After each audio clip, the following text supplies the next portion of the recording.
Hello and welcome to the Everything is Black and White podcast. I'm Andrew Musgrove, and as you guys watching live on Facebook, YouTube, or Twitter can see, I'm joined by Newcastle Fans TV Sam Mulliner. As usual, the running joke is when Sam joins us on this podcast, it either means I'm on holiday, but as you can see, I'm not. I'm in our wonderful office here, Chronicle Towers, or there's another survey, and there is indeed another survey. And we always get Sam on to answer the questions that we want you guys, the listeners and viewers, to answer as well. And I popped the link to the survey into the comments. It's such a running joke that Sam actually originally on his little handle there on the live broadcast had written "Survey Boy," "Survey Man." I called Survey. you Survey. Yeah, but bit of respect. I am Survey Man. 1 year older than you, I think.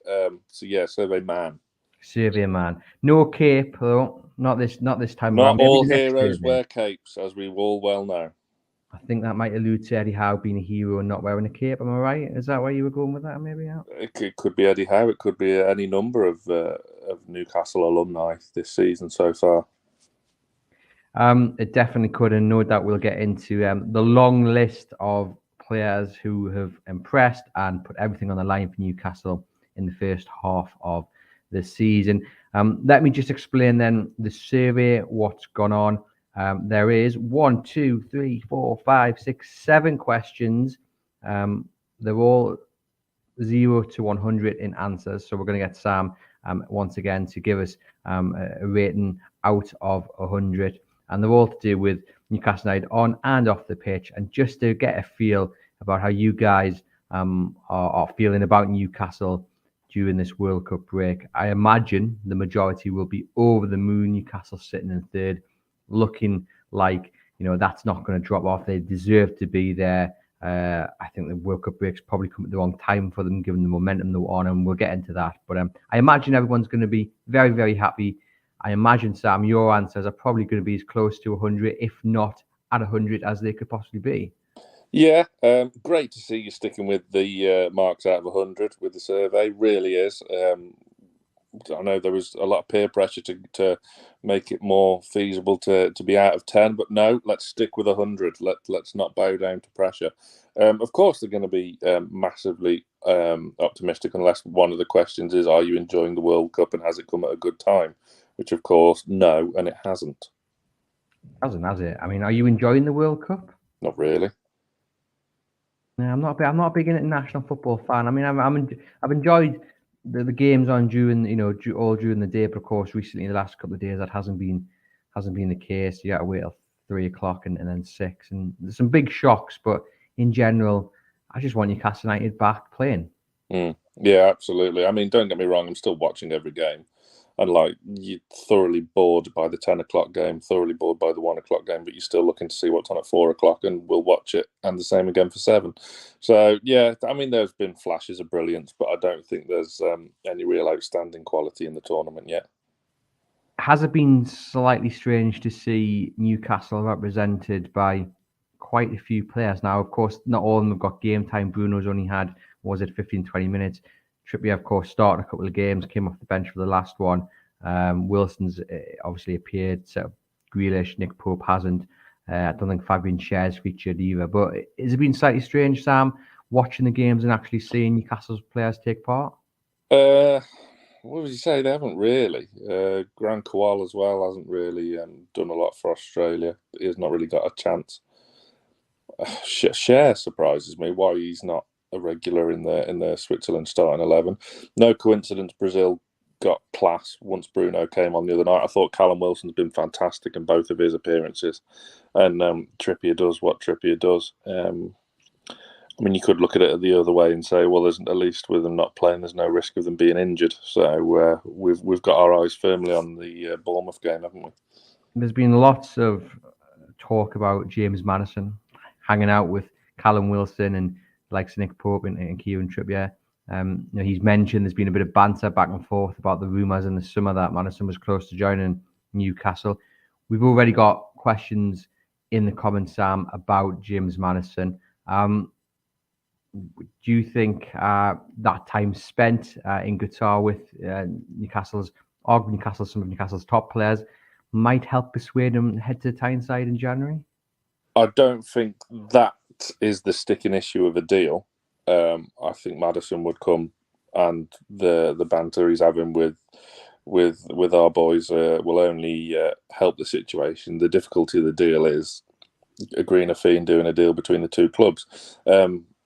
Ourselves on Newcastle Fans TV spoke with Keith Downey. We put a video out yesterday, and he's saying that deal is going to be very, very difficult to do in January. So I think it might be one for the summer, but you never know. You never know. There will be business done in January, of course it is, but it's a trickier window than the summer. Yeah, and one of the questions is on the January transfer window, so we'll get to that later in the show. We'll start though with your happiness level with Newcastle's start to the season out of 100. We're third in the league. How can you not be overjoyed? If you really want to nitpick, we've had 2 disappointing home draws, but I'm not going to nitpick. I'm absolutely over the moon.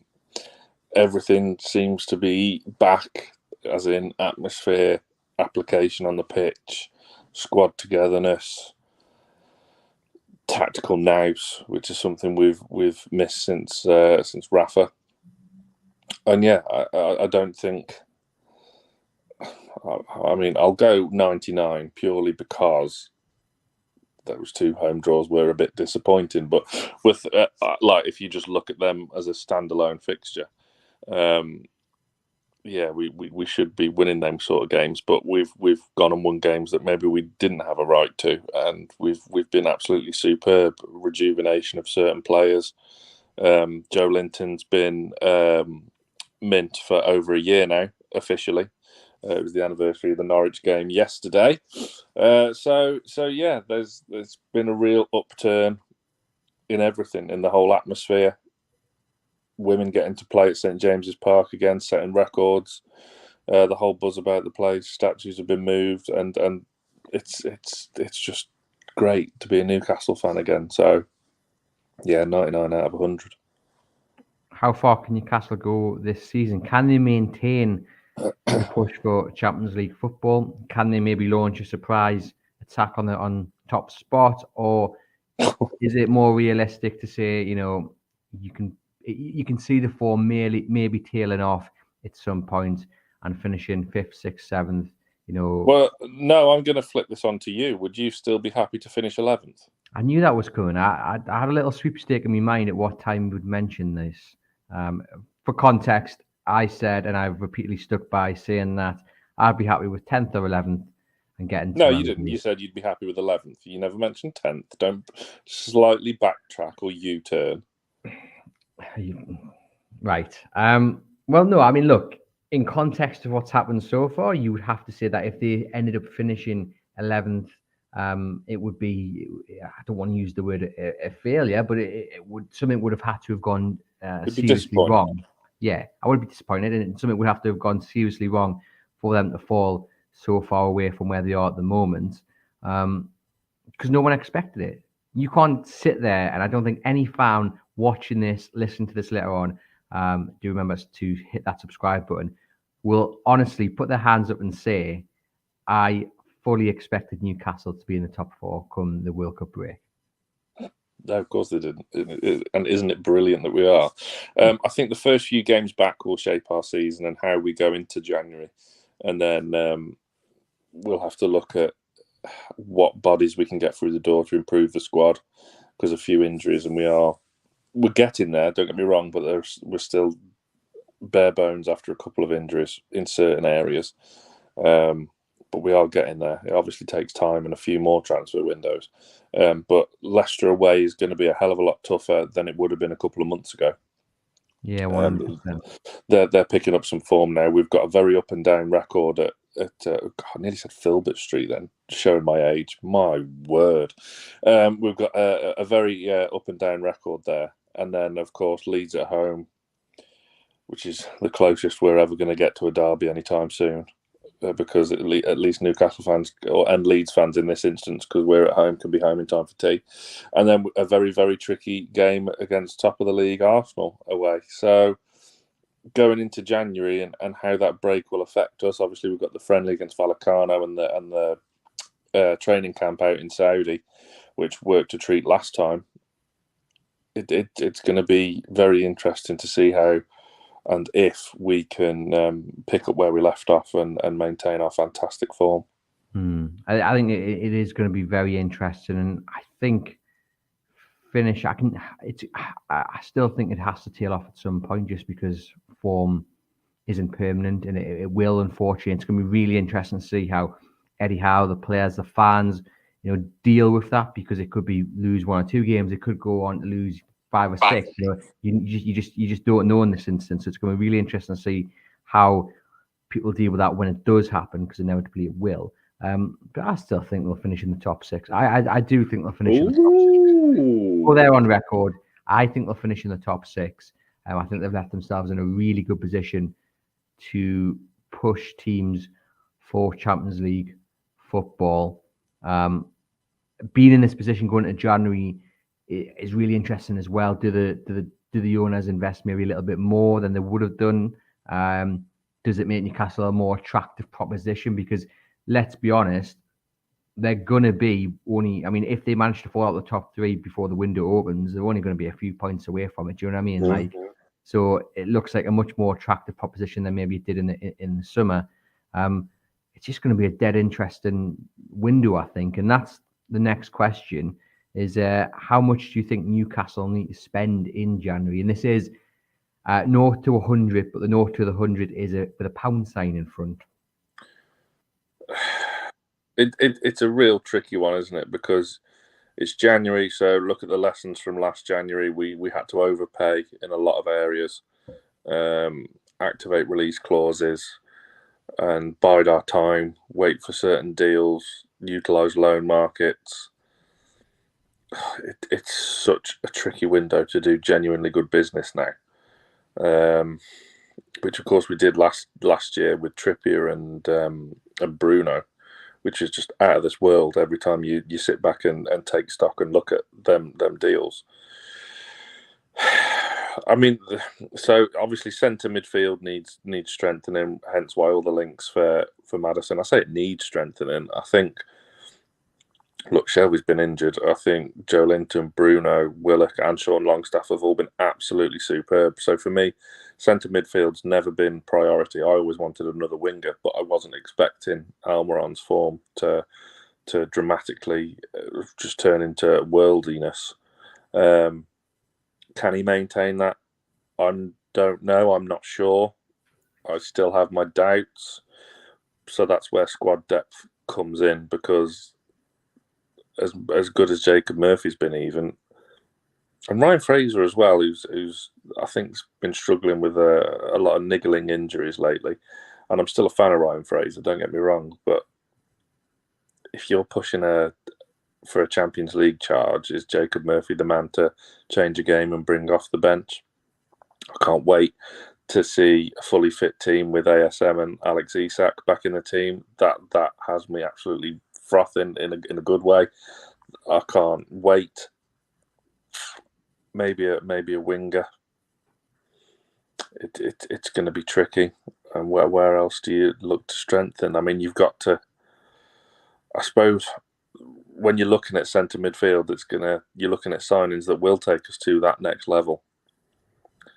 So it's so difficult. It's not going to take much now for where we want to be to get to 100 million, is it? Is that like two, maybe 3 players?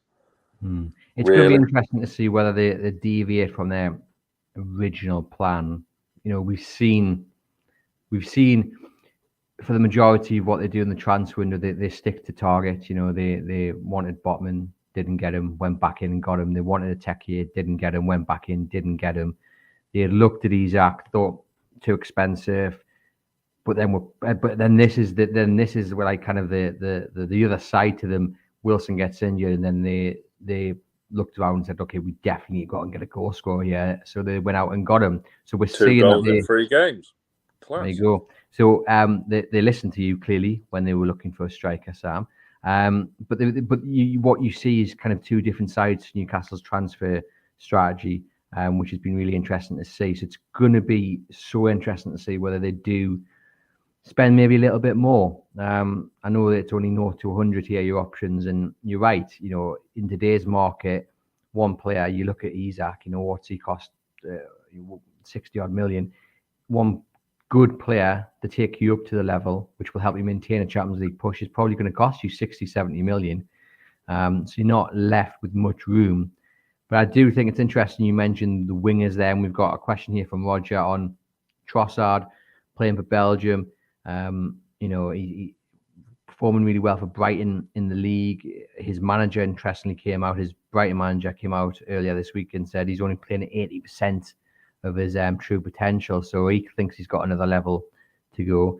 But he's someone that knows where the back of the net is. And I think that's maybe just where Newcastle are lacking. You've got Almiron scoring goals, but then you look around. I know Joe Linton's been on that side. He doesn't net as much as we'd like him to. Jacob Murphy just can't seem to buy a goal. St. Maximin, he's another one who needs to add goals to his game. So I would like to see them bringing another winger who can score goals effectively. Yeah, you can't be overly reliant now just on one man to be the focal point like Callum Wilson. Yeah, Trossard's an interesting one because he's a player that's probably looking to go up to the next level as well. He's not, I think it's fair to say he's not a regular for Belgium, especially in the starting 11, in what's a very aging Belgium side that's missed their golden generation now, hasn't it? Just on Belgium, it's shocking to see how much Eden Hazard's declined. That's absolutely unbelievable. Yeah, I think Trossard would be a good signing. Of course he would, because he's better than what we've got in the squad. We can't just be looking for players to fit in now. They've got to enhance the whole squad as a whole, So I would be a fan of Trossard were we to get him.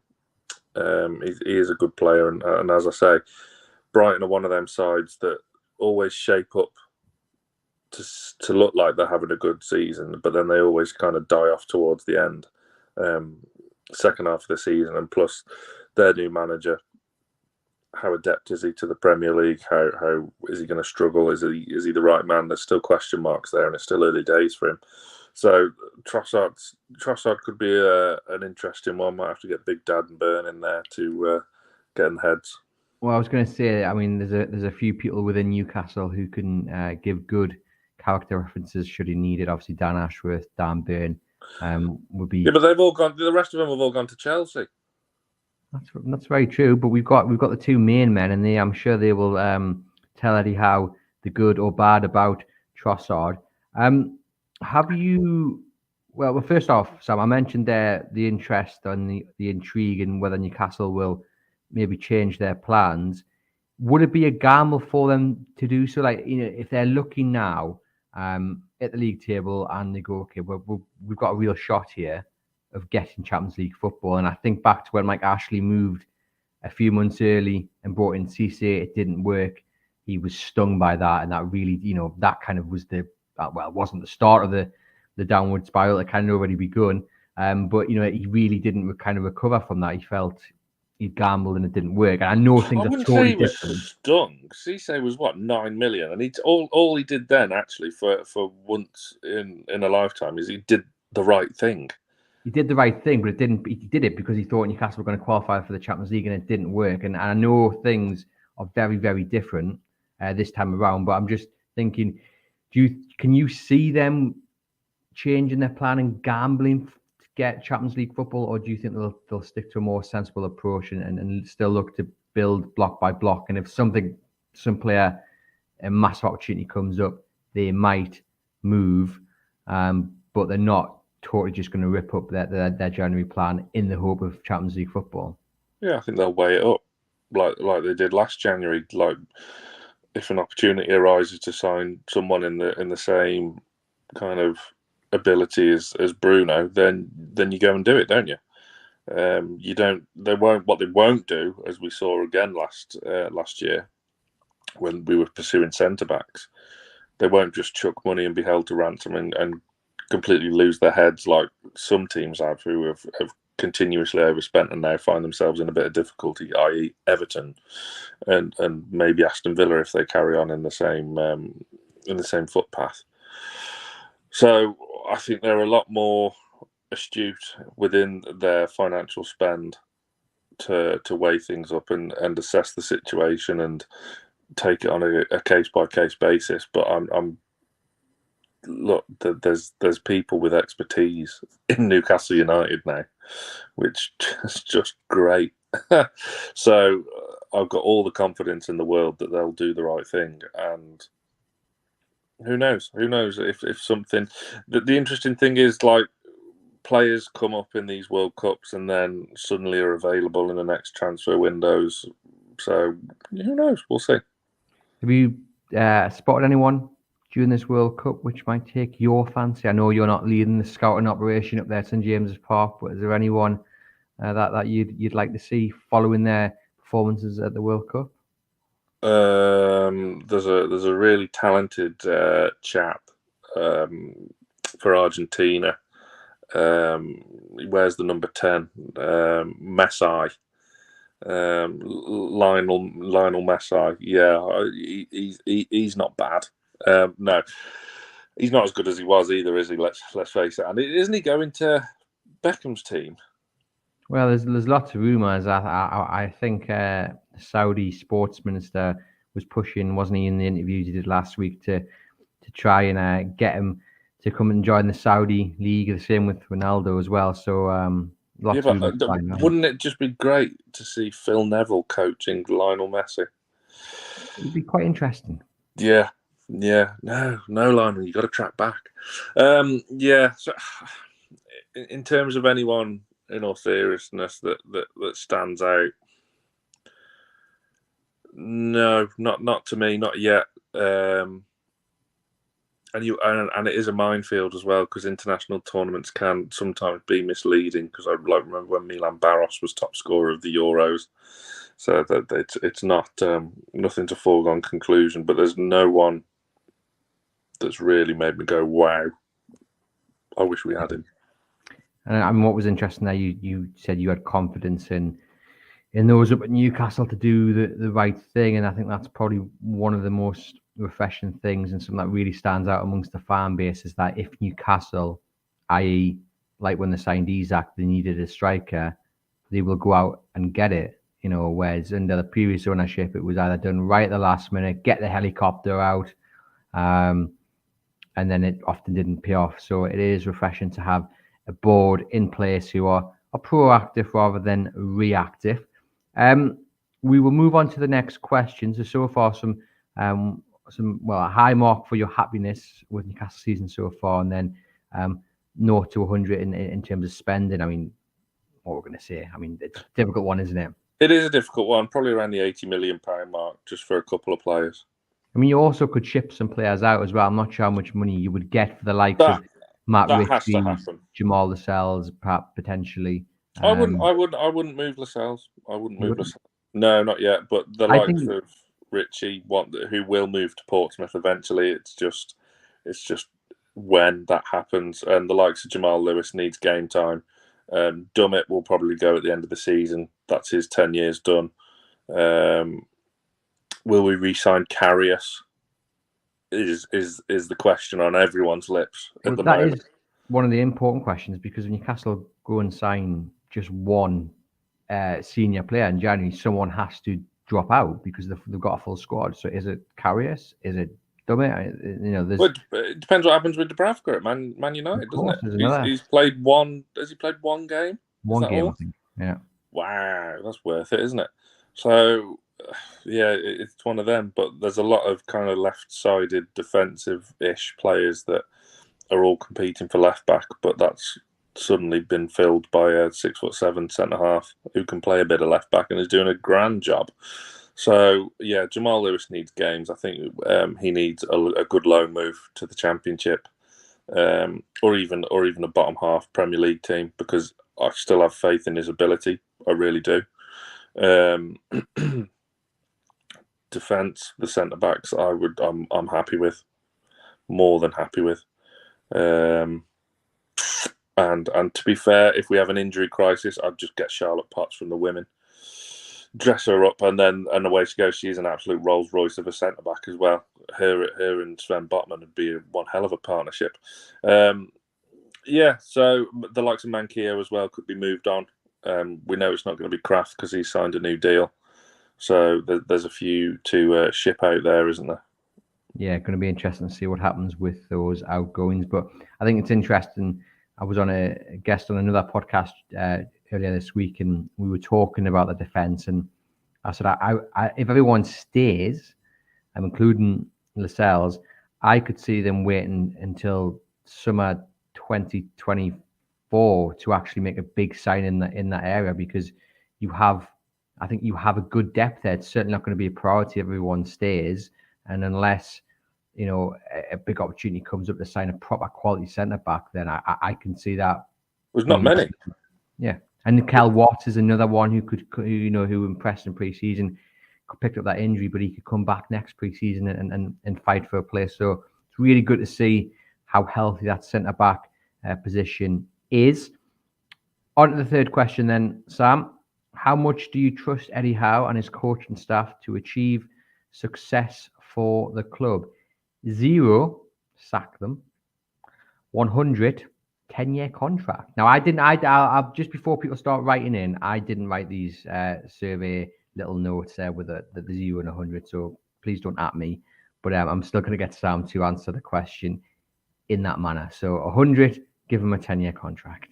Well, a 10-year contract's off the table. We don't do silly things like that anymore, do we? It's an interesting one because this has kind of gone under the radar a bit because the focus has been on the playing side of things. But Eddie Howe's very quietly kind of just transformed, and there's been a bit of a mini revolution under with the non-playing staff. And it's only really Graham Jones and Ben Dawson that have stayed, really, hasn't there? There's been a change of goalkeeping coach, the physio department, big change with Derek Wright retiring, Simon Smith leaving the goalkeeping department, as I say.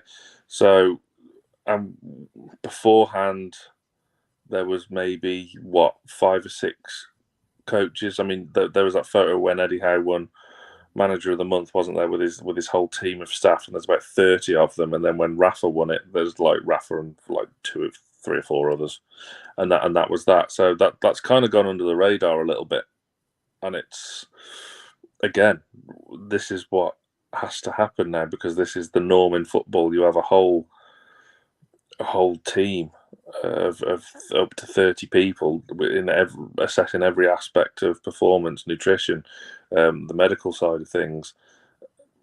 Again, Newcastle being run like a football club in the 21st century. So I do have faith, of course. Eddie Howe's earned the right. He signed a new deal earlier in the season as well, didn't he? Which is keep it to sensible lengths. We don't need to hand out stupid contracts anymore. 6, 7, 8 years, whatever, whether you're a player or a coach. So there's, in terms of scoring this, it's a bit not silly, but like, what we'll do is, with that, I'm going to help you out. Scrap the little notes next to the 0 and 100. So scrap the 10-year contract at 100. Just give me from 0 to 100 your happiness level, or your confidence in Eddie Howe to achieve success for the club. Well, if you look at the current form, it has to be 100. What the job he's done up to now has been absolutely phenomenal. What is success for the club? Because, I mean, the next question in this survey is what level of ambition do you believe your club shows? So, I mean, if we put them two together and maybe help answer this question on trust in Eddie Howe, what is success for Newcastle United? Because at the moment, 3rd in the league, going strong in the League Cup. I mean, for me, it would have been a cup run. As we said earlier, no one's expected how Newcastle have done so far. But what do we define as success? What is the hope? Well, this is still the first full proper season since the takeover, isn't it? So, like, you look back in history, and Eddie Howe is the equivalent of what Mark Hughes and Claudio Ranieri were at Man City and Chelsea. So this should be the manager before the good times really start rolling and the silverware. But it's different because Eddie Howe's done an absolutely unbelievable job, which I don't think anyone else could have done, unless you were the real elite managers in world football, and even then they might not have got the same results Eddie Howe's done from where he's taken us. You have to say 100. It's in terms of the confidence in him. I know, like, obviously scrap the 10-year deal thing because that's just a little bit silly, but everything, the culture is built, the atmosphere, the squad morale. It's absolutely incredible. We haven't seen this since Kevin Keegan, because even Bobby Robson had his problem with the brat pack and all that. There doesn't seem to be any cliques in the dressing room. It seems a real place of togetherness, which is like so heartwarming to see. No, 100%. And Roger Cook there watching live on Facebook just simply writes unity, and I think that's one of Newcastle's greatest assets, actually, that there isn't anyone kicking up a fuss. We mentioned Jamal Lascelles earlier in the show. How many club captains would sit quite happily on the bench, coming on every now and then, and not kick up a fuss? He has been a remarkable character, I think, off the pitch. And I know some people watching this might sit here and say, well, why wouldn't he be? You can sit there, you can be part of the journey, take the paycheck home. But no, he's young enough to go and play some football at a decent enough level, but he wants to lead this club into a successful period and be the first captain, hopefully, of a successful time. And I think his character has been shown in a great light. Really interesting as well. You mentioned there Mark Hughes, Claudio Ranieri, obviously referring to when Man City were taking over, when Chelsea were taking over, and it didn't last too long. But I just get the feeling it's going to be different here at Newcastle. Yeah. I don't think they're looking at Eddie Howe and thinking, well, you laid down the foundations and then we'll bring someone else in to build the walls. I think they're saying, well, you go and do it all. It's a results-driven business. Let's not get that wrong. It is a results-driven business. The time will come where Eddie Howe has a bad run and he'll eventually be sacked. That's just the way of the world. I know it's horrible to think of it right now, but yeah, that will happen one day. But it is different because Eddie Howe's backing it up, if you know what I mean. So Mark Hughes was kind of the equivalent of Eddie Howe back in the day. He was the new upcoming manager where he looked like he was going to be the next big thing in management, but that quickly, But I also think if you, and obviously, I don't know the ins and outs of what happened with the Man City takeover, but I think if you are looking ahead to a certain point and you're saying, well, at that certain point, we will go out and get Roberto Mancini, or the end goal is not Mark Hughes winning the Premier League with Manchester City, that doesn't help you because you're always looking, you're always chasing something, and that doesn't help the current man in charge. Whereas here, Emmanuel Staley's gone on record and said, well, why can't Eddie Howe be the Sir Alex Ferguson for Newcastle United? And I think that's a really, really big thing to have. We talk about unity. Well, it's shown there. It's from the very top all the way down to the very bottom. And I think that is a massive help because Eddie Howe doesn't really have to worry about the next man coming down the tracks because he knows he's got the backing. And he doesn't have to worry about, this is why the 10-year contract thing just doesn't matter, because contract length just, if that's the case, contract length, it doesn't matter what you've got. Contracts just look after them, sort themselves out when you're doing that and being successful like they did with Alex Ferguson. So there was never any. Can you remember at any point there was the speculation of he might not sign a new deal to go somewhere else? No, it just looked after itself. I do just very, very quickly want to digress and go back onto your point about Jamal Lascelles, because I have always stuck with Lascelles, and I've got so much respect for Jamal Lascelles. This is a guy who, when we were at our lowest, and he was, 21 years old in a dressing room, not getting game time, he stood up and dug people out because he could see what was happening, under Steve McLaren, and then he was the one that stood up and was there to be counted when he couldn't even get a game or a chance to go in the first team.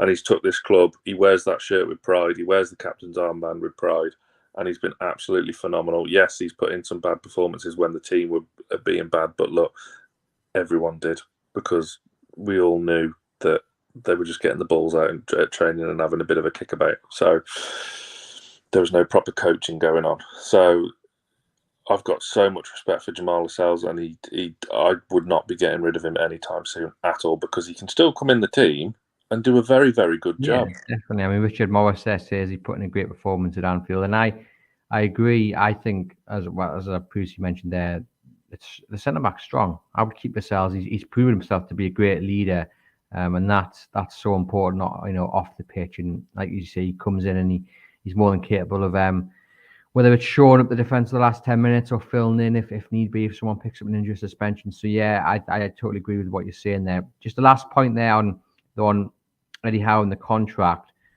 I think what's also refreshing is that, let's say Eddie Howe gets another bumper contract.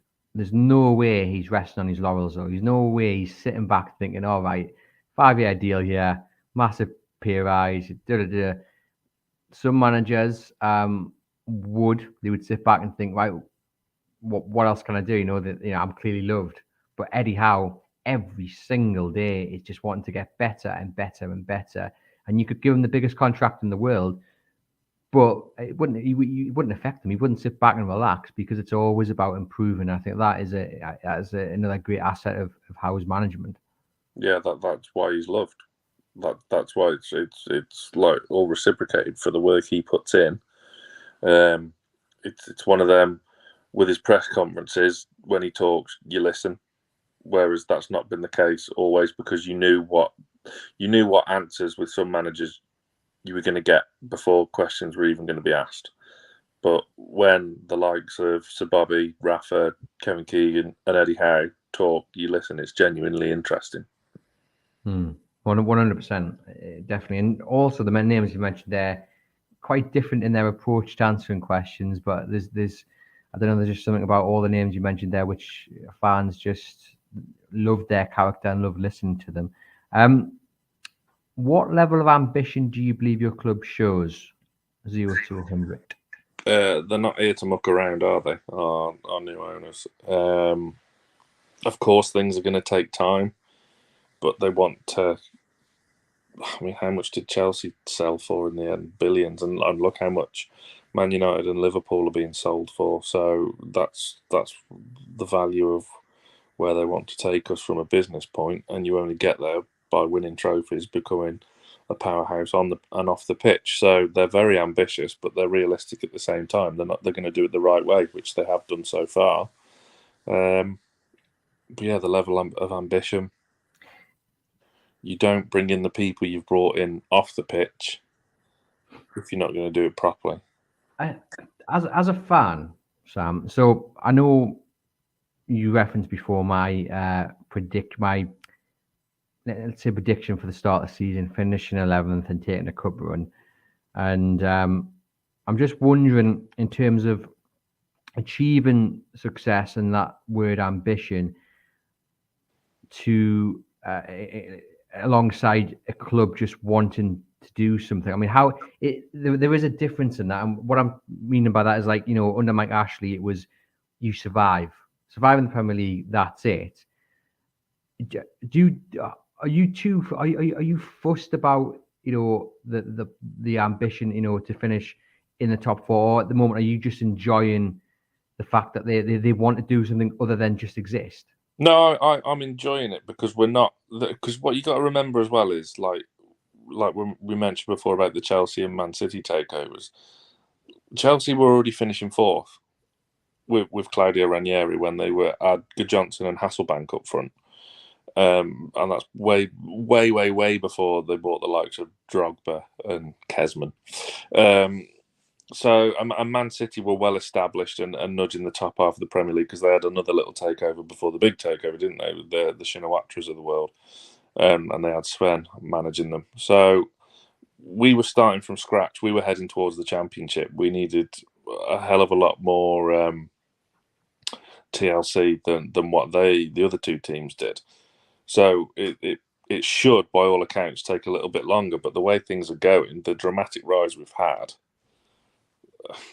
I mean, you don't sign, if you're not ambitious, you don't sign Bruno Guimaraes from Lyon in your first transfer window. You don't get Trippier.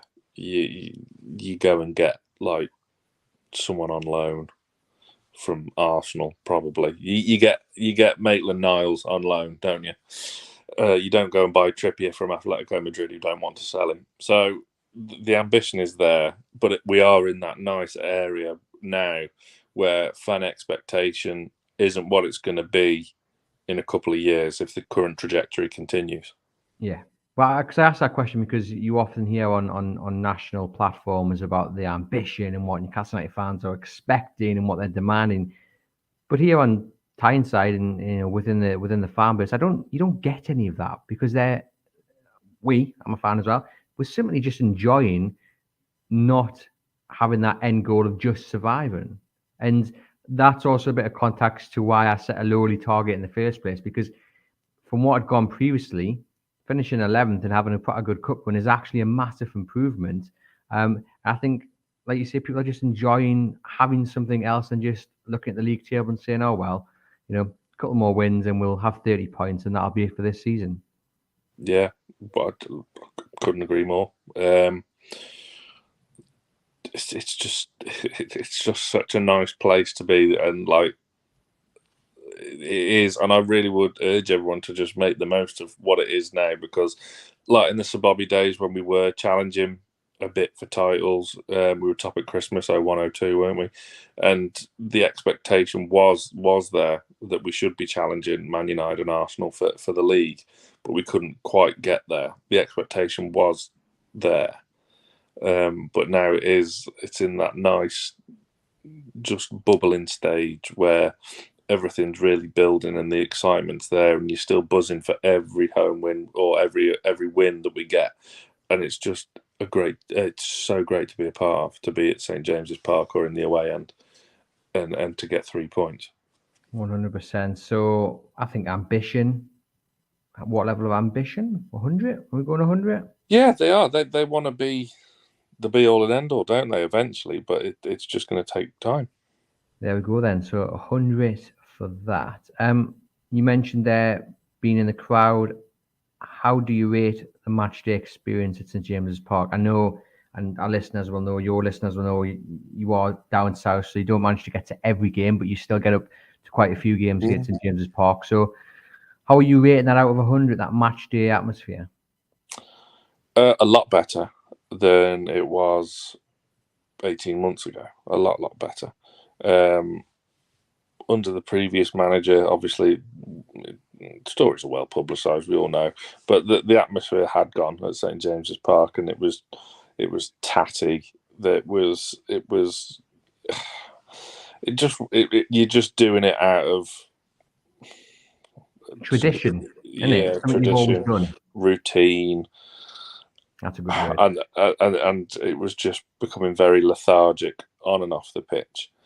Now Wolf Flags, obviously they get praised a lot, and rightly so, but those men and women have just improved things so much. It's what you look forward to. It gives you something to look forward to look at before the game. It's just fantastic. It really is. From wherever, I mean, I dot around the stadium. I don't stick to one place. So whether I'm front row in the Gallowgate or up in level 7 like I was against Chelsea, the whole atmosphere resonates all around the stadium. I love the walk up to the ground. Those who follow Chronicle Live will probably see in the videos that I get just walking up from Percy Street here, walking up to the ground. There's just a buzz. I still get butterflies. It's a great feeling. There's a lot of great feeling around the club at the moment, but there's something special about walking up with your dad or your pals up to St James's Park, and even more so now, given that you're going into the ground thinking, well, it doesn't matter it's Chelsea, it doesn't matter that it's whoever, Newcastle are here, and they're going to give everybody that comes to this great ground a real go, and probably come out on top as well. And it's that is one of my favorite parts of the day, just walking up to the ground. Yeah, I agree, and I genuinely still get butterflies every time I'm there for a match day, and it's always been the same since the first time I've ever been up. I still get the same butterflies, the same feeling, same anticipation of getting into the ground. You just can't beat it. There's no other place like it in the country. And you give a shout there to all flags. They've been brilliant. It's going to be really interesting to see what they do. The Bournemouth game, then you have the Leeds game as well. So they're just going to get better and better. And it's difficult to say that because they're already bloody brilliant. So to get better and better, they have to do something more special every single the game. But they still managed to pull it out of the hat, and they have been a big part of changing the atmosphere into a force of good. Yeah, where can they go? What's the ultimate? They're going to get like a helicopter to drop a massive banner onto the pitch, onto St James's Park before the last game of the season or something. I don't know. Get your donations in, but yeah, it's absolutely fantastic, and it probably gives a great experience for away fans as well. To be fair, because they're stuck up in level 7, and rightly so. Out the way, but it gives them something to look at before the game, before they go home with nothing, doesn't it? So yeah, times have changed. It's a fortress again, which it really wasn't before. It had completely lost its spark, its intimidation factor. It had lost it all, and now it's got it back tenfold. So out of 100, what we're doing? What we're going for? I love St James's Park. I never want to leave St James's Park. I want it to be bigger. I don't want to move. Although quite a few fans, and this is whenever we've spoken about this, about relocation or expansion, whenever we've spoken about it on NFTV, it always surprises me the amount of people that say they would move. I wouldn't move personally. Never in a million years. I'd move heaven and earth to get whatever needs to be done to expand, to grow the East and the Gallagher. But you can see the stadium here from our office, the bit where the giant screen is, and I must walk over 3 or 4 times a day just to look at it. I mean, there's nothing new about it. It's the same as it was yesterday. It'll be the same day as it is tomorrow. But there's something just that we can see it outside the window. There's just something about it. I don't know. It's one of those things. But yeah, love St James's Park. So a very high mark there for match day atmosphere. So should we put it 100? Let's put 98, and let's say there's always a little bit of a room. Yeah, when War Flags get a helicopter and get them to drop a surfer flag onto the pitch, that's when it can go to 100. That's where you're setting your level at. Fantastic. So the next question is, how much do you approve of your club's ownership? Oh, there's always this question in there, isn't there? That's just leading to Saudi connotations and this, that, and the other, isn't there? Are you? So I'm putting a piece together, and it'll be out soon. It's about the rise of the Newcastle United YouTuber. You guys have been interviewed on Newcastle Fans TV and various other channels as well. And one of the questions I asked them was, how are you guys addressing the controversy that comes with co-Saudi ownership? Now, a few people I've interviewed have said, well, we've discussed it, but constantly repeating the same question over and over again is not going to change anything. Like we do discuss it when it's needed to. We have discussed it in length at the beginning, but are you on that same wavelength, Sam, where you go, well, how much more can we talk about it? Like, what good is that going to do? Yes and no. If you follow, I run the Newcastle Fans TV Twitter. So if you follow us on there, then you'll see we've had a bit of a back and forth lately with a national journalist who, ironically, is in Qatar at the moment covering the World Cup.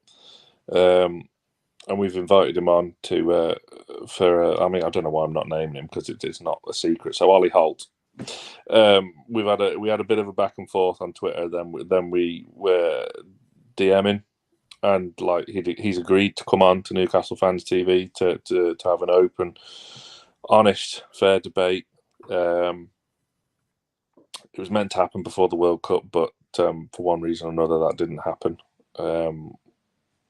He's now covering the World Cup in Qatar. So, it's a tricky one because it just seems like there's no right answer. There just isn't a right answer. So, look, I'm more than willing to listen. Like, I don't hold anything against people that want to call out the ownership. I wouldn't go and protest because I find that a bit odd. I don't know. It's tricky, but I'd like, again, the issues are there to be talked about, and if anything good can come from this World Cup in Qatar, that all these issues have been talked about. But yeah, it's so tricky, so tricky. Yeah, I think a lot of people are divided. I'm a believer that you need, like you need to discuss the issues, and talking about them is probably it's a good thing because it's in the public eye, and hopefully that can bring about some change. But as we've said previously on these episodes, Sam, it's not the responsibility of Newcastle fans to lead the change, to lead the charge for change, because there's so many bigger elements at play. The United Kingdom government and all that. So it's Newcastle United fans don't need to be shouldn't be tasked with the responsibility of leading the charge for change. Very true. And one thing I've always said since the takeover, which hasn't happened, is I don't want to be answering these questions about Saudi ownership and this, that, and the other. I want Richard Masters to be answering them. He's the one that's green lighted it for a reason or whatever. I want to hear from him about it, because if it was that big of an issue, it wouldn't have got the green light eventually, would it? So I want to hear his reasoning behind it. Yeah, 100%. It'd be good to get some clarity to why the Premier League, put it through what they saw, which allowed them to tick it off. It's going to be interesting to see what happens if Saudi investment comes into Manchester United or Liverpool. Apologies. Is the same scrutiny going to be applied there? I highly doubt it. As Andrew coughs again. Nice try. Apologies. Did I mute that in time? You did. You really did. It was absolutely textbook. Fantastic. But in general, the approval of the club's ownership, I think you have to kind of separate. Or do you? I don't know, actually. Do you separate the controversies when you answer this question? I don't know. Or you can I mean, I like to just stick at face value and look. Amanda and Murd are the face of the ownership, aren't they? Although they're not the people with the big money behind it. That's obviously PIF. So, but Amanda and Murd have a big say in what goes on. They're there day to day and are doing a fantastic job. Yep, 100%. I don't think anyone would disagree with that. The communication, the engagement, what they're doing with the women's side, what they're doing within the community. There's loads of fantastic elements away from the football that they're getting stuck into. Give me your rating then. I feel like this might be one of the most difficult ones, just simply because of all the controversy that does come with the ownership. And again, the question: do you separate? Don't you? Do you talk about it? Don't you? So I'm going to put you on the spot there. How much do you approve of your club's ownership? Is that so? Run that past me again. So how is that question? Is that how the question is actually phrased? How much do you approve of your club's ownership? 0 to 100.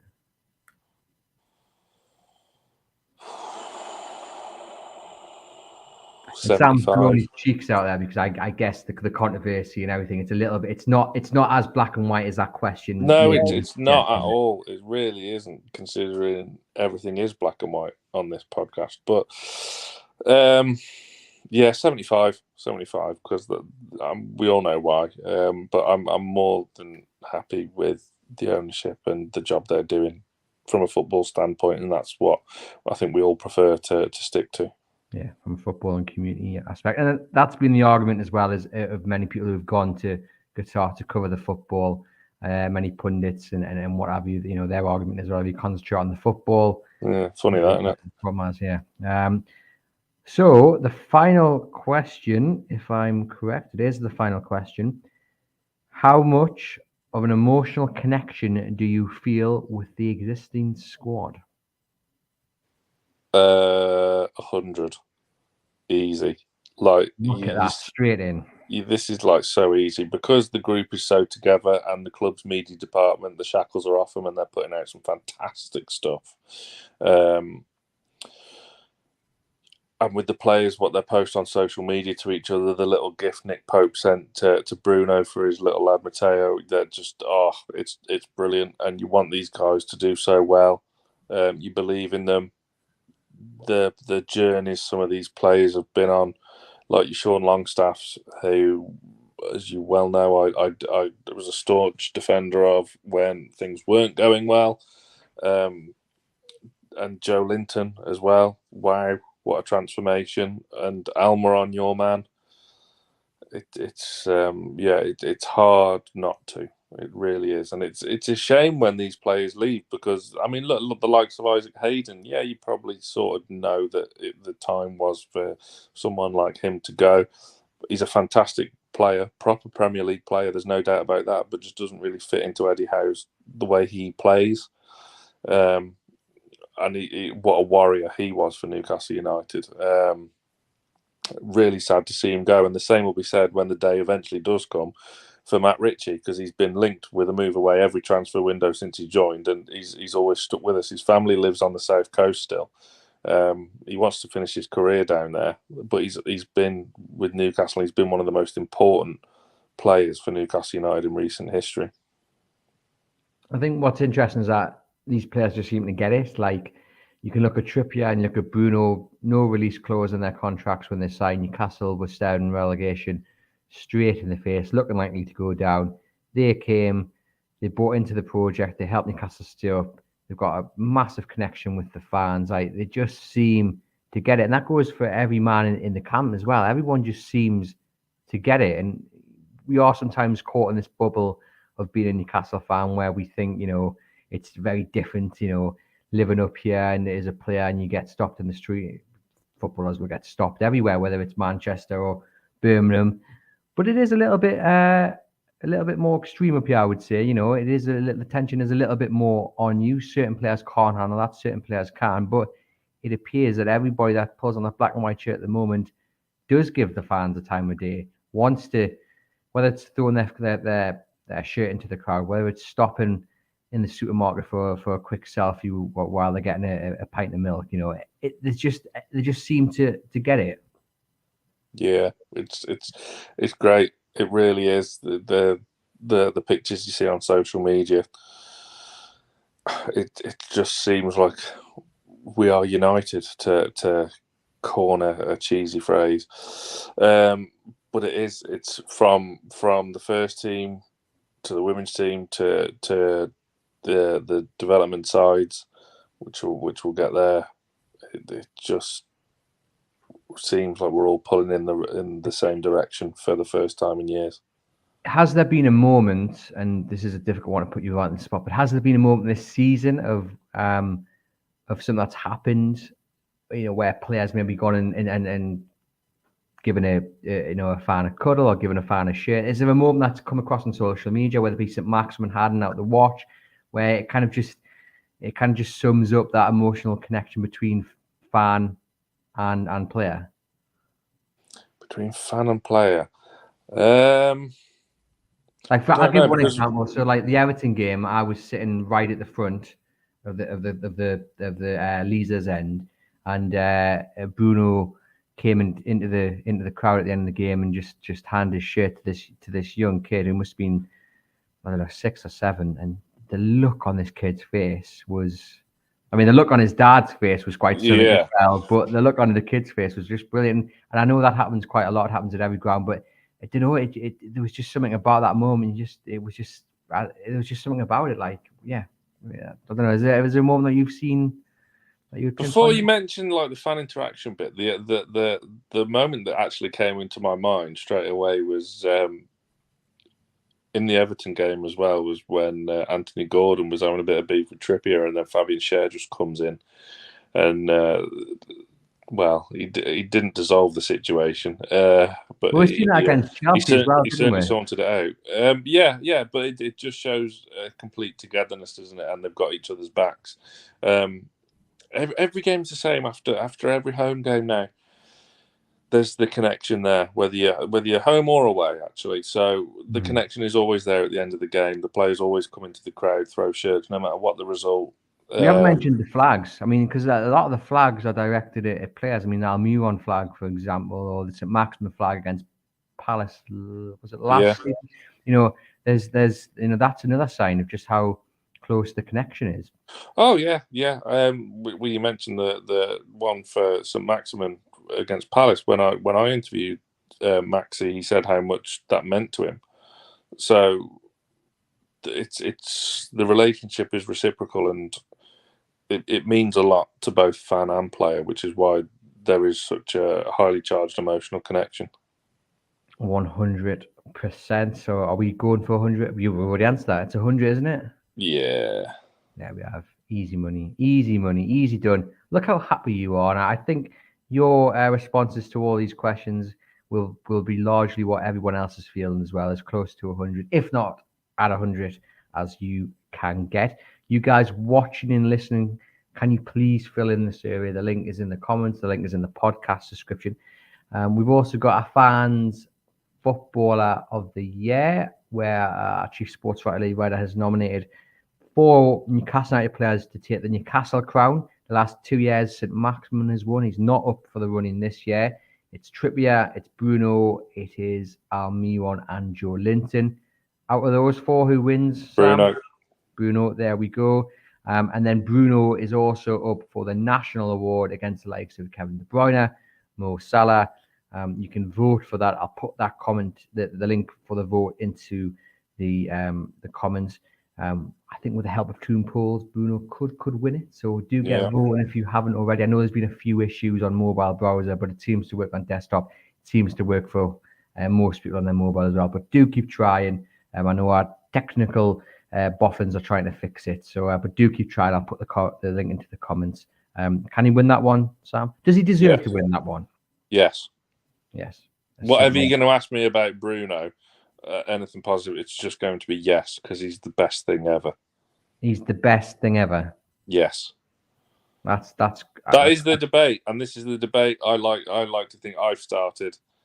We asked Lee Clark about it last week, and it's been going on. I know it was put to Shearer and Harper on the Nuss evening, as well as Rob Lee versus Bruno. Prime Rob Lee versus present day Bruno. There's the debate. I think you've got to give Bruno a little more time to see where he can get to. Bruno in a year's time, maybe. I don't know.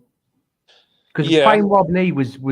I mean, it was fantastic. I know, which is what makes it such a brilliant question. I mean, we know your answer to that already, so it's not really a question, is it? Well, no, I just think, like, at the end of last season, I don't know how else to describe this guy when we're doing our post-match stuff. I was like, he's the best midfielder I've seen in nearly 30 years of supporting Newcastle United. So, like, and Rob Lee's obviously very, very close. And then, I mean, like, when you take a player like Johan Kabay, and like, he's not even in the debate now. That just tells you what high level we're talking about.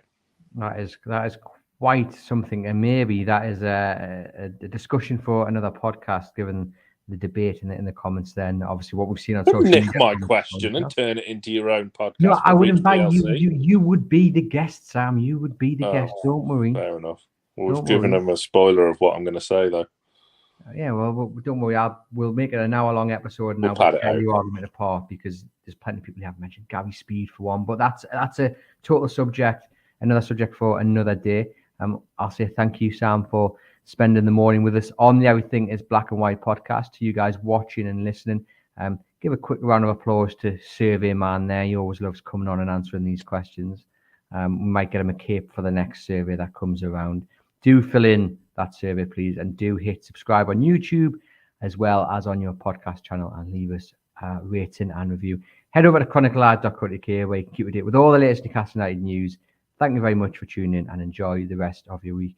Actually, before we sign off, Sam, just point us in the direction of where they can find your lovely podcast and YouTube channel. So go on your podcast provider, type in Newcastle Fans TV, and then select the Greenwood and Mulliner Show on Newcastle Fans TV. Hit subscribe, hit the 5-star button, listen and enjoy. Do that after you've done that for the Everything is Black and White podcast. Thanks for tuning in, guys.